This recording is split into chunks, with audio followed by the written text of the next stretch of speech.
खड़े हैं वो है मंदारेश्वर मंदिर बांसवाड़ा। और अमूमन लोगों के लिए जो आकर्षण का केंद्र रहता है वो शिवलिंग है यहाँ का। तो कहा जाता है कि लगभग 300 साल पुराना है। यहाँ जैसा कि यहाँ के महंत ने बातचीत में बताया, हालांकि वो 40-50 साल से इस जगह पर है। और एक बहुत बड़ा खड्डा था जिसको भर के और एक चट्टान को काट कर ये शिवलिंग को स्थापित किया गया है। एक भी चीज अछूती रह जाती है, वो है वो त्रिशूल का निशान जो पहाड़ी की चोटी पे लगा हुआ है। मंदार हिल्स के नाम से फेमस है बांसवाड़ा में, लोग मंदार हिल्स के नाम से जानते हैं। ये एक छोटा सा कुंड बना हुआ है यहाँ पर, जहाँ पर आधे में पानी है और आधी में स्थान खाली है। आपको यहाँ पर प्रकृति का एक खूबसूरत नजारा दिखता है। कुछ पेड़ हैं, गाय यहाँ पर रहती हैं और बंदर है यहाँ पर। और हम ऊपर चोटी पे जाके देखेंगे कि किस तरीके का वहां पर शहर किस तरीके से खूबसूरत वहां पर दिखता है। अपने आप में एक ट्रैक है जो पर्यावरण प्रेमी है या जो हेल्थ या फिटनेस की तरफ ध्यान देने वाले लोग हैं, उनके लिए एक अच्छा मॉर्निंग ट्रैक हो सकता है। है जो त्रिशूल हमें नीचे से दिखता है वो त्रिशूल है, और नीचे बांसवाड़ा सिटी है पूरी। तो यहाँ से आपको रास्ता दिख रहा है मंदारेश्वर का, देख सकते हैं आप। ये नीचे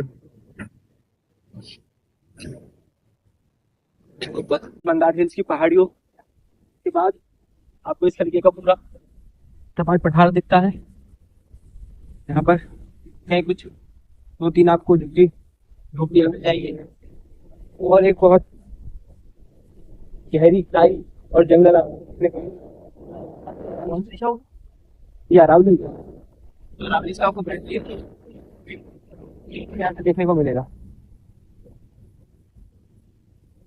ये हम लोग काफी सही है और ये पूरी अरावली से ढकी हुई बाउंड्री आपको दिखेगी। बांसवाड़ा जो है पूरी तरीके से अरावली से किस तरीके से घिरा हुआ। सिटी क्यों रहा था मैं? जमीन है। ये सोलर करने लग रहा तो सरकार है देते आगे हमें फार्म पर आई तो की वहीं तक की मन लागे थोड़ी लाइट है बस आते भी टोस में आए जमीन केम नहीं छोड़ी देते। हमें तो कहाँ जमीन મળે जमीन नहीं મળेगा। आते हैं हमारे इतना आते हैं पुरानी दुकान दरबार में बात दरबार में राजा झंडे भी કેટલા વાર પુરાની જમીન है તમારે? પણ हमारे 3-4 पेटी रह गई છોકરા સારી બધી થઈ ગઈ है जो दर्शन કરવા मंदिर के हाँ तो नेता जो जवान तुम्हारी वाट ये से हाँ ये से रास्ता नहीं कटी गलता जंगल वाला लाइट पड़ती है हमारा ना है लाइट के नहीं भी गवर्नमेंट ने बेगा ना लाइट सब ने हमारे और शादी थी शादी टीम में पूरी लाइट बैटरी पूरी उन्होंने गणी गणी तोड़ फिर सब फेंकी दी थी आई वही जो मैं शॉट लिया था, ये पानी हमने वहां पीने की लिया था और हम देखने आए हैं कि जो इसका स्रोत है, पानी का स्रोत, वो एक कुआं बताया गया था और जहां से ये लोग पानी भरते हैं।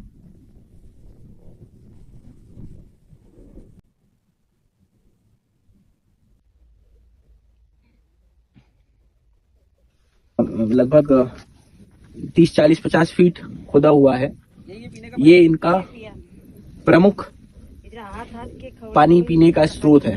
हाल फिलहाल में जब गर्मियों में पानी की कमी हो जाती है तब ये नीचे मंदारेश्वर मंदिर से अपनी पीने की पानी की व्यवस्था करते हैं। और बारिश के मौसम में ये खड्डा है जो इनके सभी प्रकार की पानी की ये कुएं में से पूर्ति करता है। आप यहाँ पर आप बोतल देख सकते हैं, ये इसी बोतल का उपयोग करते हैं। लगभग आधा किलोमीटर ये लोग दूर इस तरीके से ये पानी लेने आते हैं और अब वो जो आपको दूर झोपड़ियां दिख रही हैं, मकान है इनके, वहां पर ये पानी लेके जाते हैं। हमारी जो मानव सभ्यता है वो भी जंगल से निकली है और आदिवासी जो है उसके ध्वजवाहक हैं।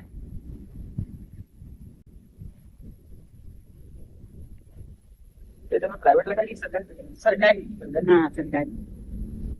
सरकारी ये सोलर सिस्टम लगभग 1 साल पहले 10 साल थी लगे थे। 10 साल लगभग 10 साल पहले ये सोलर सिस्टम यहाँ पे लगा हुआ था और 1 साल था 1 साल से यहाँ पर जो इसकी बैटरीज हैं वो निकाल ली गई है या वो खराब हो चुकी हैं और अब यहाँ पर कोई लाइट नहीं है। पिछले 1 साल से ये बिना किसी रोशनी के सिर्फ प्राकृतिक रोशनी के सहारे ये लोग अपना जीवन यापन कर रहे हैं, और बाकी इनके पास में कोई संसाधन नहीं है।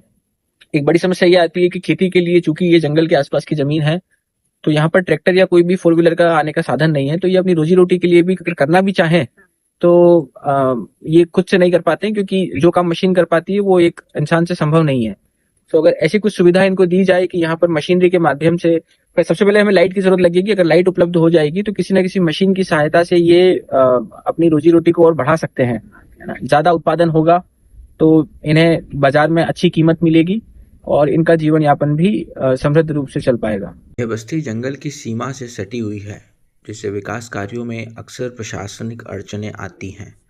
सड़क, बिजली और पानी जैसी मूलभूत सुविधाएं यहाँ तक नहीं पहुँच पाई हैं। स्थानीय लोगों के अनुसार जिस जमीन पर वे पीढ़ियों से रह रहे हैं वह उन्हें पुराने समय में दरबार द्वारा दी गई थी।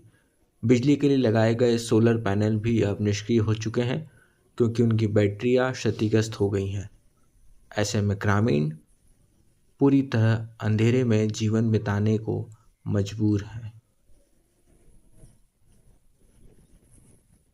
मिलते हैं अगले वीडियो में अगली कहानी के साथ।